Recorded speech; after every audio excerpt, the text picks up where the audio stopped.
And now we get to go out to Vegas and talk to one of our very good friends, Howard Beck, who is tremendous across all platforms as far as the NBA is concerned, and has been with SI and Bleacher Report and the New York Times, which no longer even has a sports department, shedding a tear on that. And shockingly, somehow, your Twitter now says free agent, Howard? Come on, how have you not been snapped up by at least 5 places?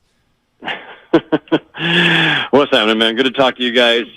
Yeah, still a free agent. Still looking for a full-time gig, freelancing for GQ Sports and various odd jobs at the moment. But, yeah, as you know, the industry not in the greatest state. So. Not perfect, is it? You know, and speaking of all your stops, I want to make sure I didn't make a liar out of myself a few minutes ago. I'm trying to remember from your time at the L.A. Daily News, were you still in L.A. when Chris Paul was there with the Clippers? No, okay. I was in New York by then. You had already moved on to New York. All right. With all of your dealings, though, in the NBA, you would say Chris Paul is what kind of locker room guy? What kind of locker room? I mean, Chris Paul is he's in the category of natural leader and certainly a very strong leader. He's also in the category of kind of tough on his teammates, and you got to be built a certain way to mesh with his style of leadership. I don't think he's necessarily the easiest star to play with at times, just personality-wise, and I think also pretty controlling on the court as a point guard in terms of his style of play. Howard, do you think it could be a little, I don't want to say scary, but look, you got the past where you have Clay throwing up his 4 fingers all the time, Draymond saying, we don't need you, we won without you, and just knowing how smart, there might be almost too much intelligence on this team and too much, I guess, memories and past experiences, because I'm thinking between, okay, if this thing isn't working out well, you have Draymond who gets all hot and bothered over something, and then you have Chris Paul, who also knows the game very well, and I'm just seeing it in my mind right now, Draymond dropping that's why you came to us, because you haven't won anything. Should we be worried about a situation like that? I don't know. I mean, sure, that could happen. I mean, I'm sure the Warriors have gone into this whole thing eyes wide open about all those possibilities, but I don't think teams think that way. I don't think Steve Kerr or Mike Dunleavy are thinking that way. I think it's just Chris Paul's got maybe a year or 2 left at most and hasn't won it all. And I think probably has great respect for these guys. Like, you don't become rivals just by hating each other and playing each other a lot and having all these battles. Like, there's a certain amount of respect that builds up along the way, even if it's grudging respect. But then when you join them, it's just respect. Like, I think we make too much of this stuff. I think rivalries and alliances are very fluid in this league. And, one day you hate a guy, the next day your team's signing him or trading for him. And you go, oh, all right, well, he was a pain in the butt when he was on the other side, but now he's our pain in the butt, and he can go annoy somebody else. Like, I think it'll be fine. Like, to the idea that, like, whether it's Draymond and Chris Paul or somebody else and Chris Paul, like strong personalities, veterans, all really smart about the game, they'll have their own ideas. I think that probably happens anyway, probably more than we think. Yeah, that's a good point. Howard Beck with us here on 95.7 The Game. What about this, though? Because we spent a lot of time, you may have seen it, Kendra Andrews got into a conversation with Chris yesterday and sort of assumed that he knew he was coming off the bench. And his response was like, well, wait a minute, we haven't had that conversation yet. And I think the assumption with the Warriors starting lineup is that he'll come off the bench. But in your experience, Howard, how difficult is it for all-time great players to make a transition like that? Because a lot of players, it's even an issue for the Warriors last year. Jordan Poole wanted to start. Clay does not want to come off the bench. How big of a deal is it who starts? It shouldn't be, and especially it shouldn't be for Chris Paul at this stage of his career. But obviously guys have a lot of pride, and ego gets involved and all that stuff. But, I mean, literally he just had his introductory press conference and all that, right? So it's not who knows? Like he and Steve Kerr probably even haven't discussed this yet. They'll get to training camp and they'll figure these things out. And who knows what other moves are being made between now and then. I would have to believe that Chris Paul at this stage of his career, at this age, and with the knowledge that time is running out, he's going to be willing to make sacrifices that he wouldn't otherwise. It doesn't mean he's going to be thrilled with it or comfortable with it right off the top. It might be grudging a move to the bench, but if that's what Kerr decides, Chris Paul will do it, and I think he'll be fine in that role. And is there an adjustment in terms of your routine and just the mentality of it, and like your minutes are different and all that? Sure, but as we've established, Chris Paul is an all-time great and a really smart player.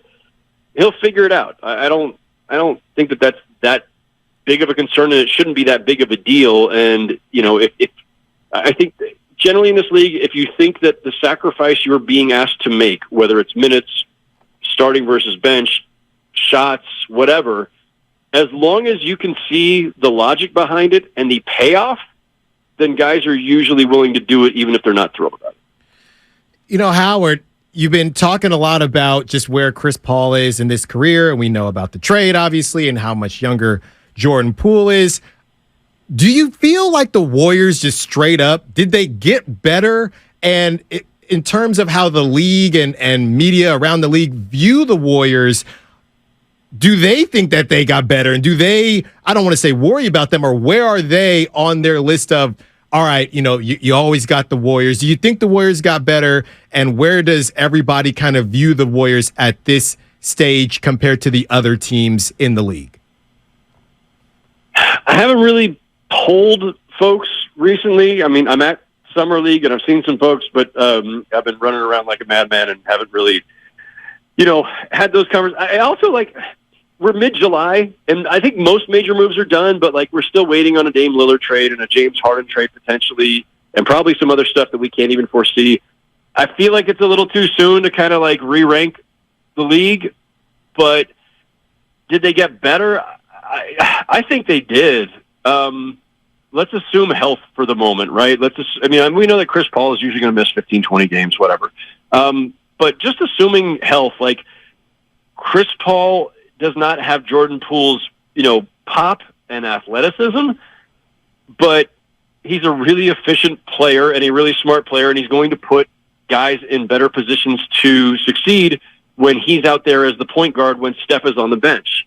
They've needed playmaking. They've needed another Sean Livingston or Andre Iguodala, somebody to come off the bench and keep things humming and get guys in good positions to succeed. And so if Chris Paul is running the second unit with Moody and Kuminga, that's a net upgrade from having Jordan Poole do it, because for all of Jordan Poole's talent and athleticism and youth and springiness, he was kind of a wild card, as you guys know.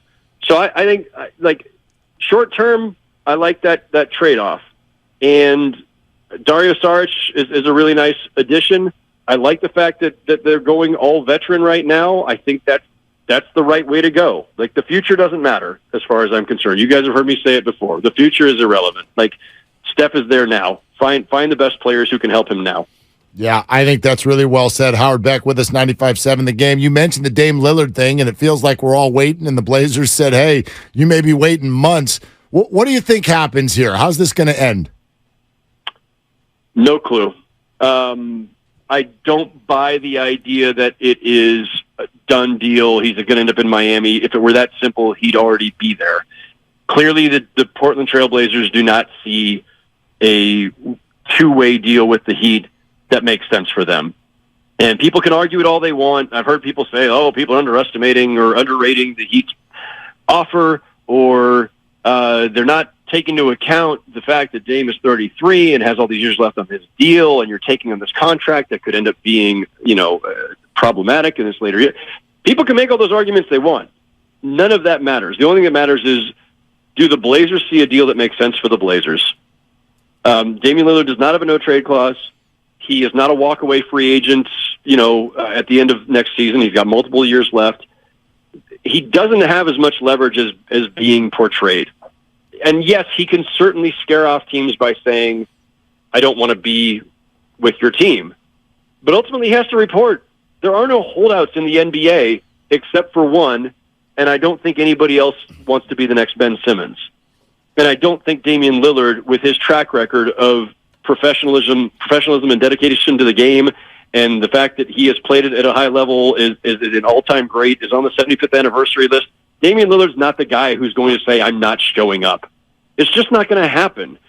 So it's still uncomfortable if you're the team that wants to trade for him and he doesn't want to come to you, but he doesn't really have that much leverage other than he's Damian Lillard and you should, respect his wishes kind of thing, which, okay, maybe, but they have no actual obligation to. The obligation that the Blazers have is to make sure that the Blazers are in the best possible position to rebuild once he's gone. So whether that means this is going to be a 3-team trade or a 4-team trade and he still ends up in Miami, but the Blazers find a way to get the kind of payoff in terms of picks and young players that they need, or whether they finally just send him somewhere else entirely, I don't think we can know right off the bat. And back to Ben Simmons, we didn't know where that was going to land until it did. Like, it took months and months, and it took James Harden growing disillusioned in Brooklyn for there to finally be the Harden-Simmons swap. So it's hard to know where this is going to go or how long it may go. But I think the Blazers are doing what they're supposed to do. They're looking out for themselves. Howard, you're in Vegas right now. It's the center of the NBA, the basketball universe, and I know you've been running around, but just unofficially, what are the biggest stories right now? What are the buzzwords right now going on in Vegas? Is it Harden? Is it Wembanyama? Is it any of these rookies that are now we're getting to showcase their talents? What is the biggest subject right now that everybody is kind of hot on? I'm not sure it's anyone's thing, to be honest. I mean, free agency went by really quickly. Obviously, there's still some stuff lingering out there, but there weren't that many big free agents, and free agency got over with pretty fast. We're already down to the dog days of free agency. We're waiting on 2 major trades, potentially at least. Everybody's in kind of limbo on the personnel side of things. Wembanyama had one dud of a game and one really good game, and then he's gone. Scoot Henderson got hurt and shut down. A bunch of the top picks are already basically done. A lot of people have already scattered out of town. So, there's a Board of Governors meeting, I think, that's happening today. So we'll probably be hearing about, some minor rules changes, the flopping stuff and everything. But I don't know if there's anything really that exciting or, I don't know what the story of the week is right now. I'm not sure that there is one. Maybe it's that big ball in the sky there in Vegas. Have you been over there yet? I'm staring at the sphere as we speak. I can see it out my hotel room window. It is both impressive and creepy as hell. Right. Leave it to a writer like you to sort of capture with words what it looks like when I see it online. I'm like, that's unbelievable. And it's also sort of feels like it's terrifying. It is terrifying. And I feel like it's watching me, to be honest. It is. It just might be because it was built by Jim Dolan, the Knicks owner, right, known to use facial recognition technology to spy on his enemies. So it is out my hotel room window. I'm looking at it now. Right now, it's just sitting there with a kind of weird blue-ish, purplish design on it. But sometimes it's an eyeball and it blinks. Sometimes it's the Earth. Sometimes it's a basketball. The creepiest one is when it turns into the moon, because it looks like the moon actually crashed into Vegas and is just sitting on the strip. It's an absolute, it's a whole trip. It's freaky, but it is impressive. Yeah. Did you go in yet? I've not been inside. I don't know. I think I'm afraid to go there. You're terrified of it. Yeah. Yeah. I mean, because you are Jim Dolan's enemy, aren't you? We all are. Yeah. Aren't we? Howard, thanks, man. It's great to hear your voice always. Always a pleasure, guys. Thank you. All right, there he goes. Howard Beck, all over the NBA. He's great, and he's staring at the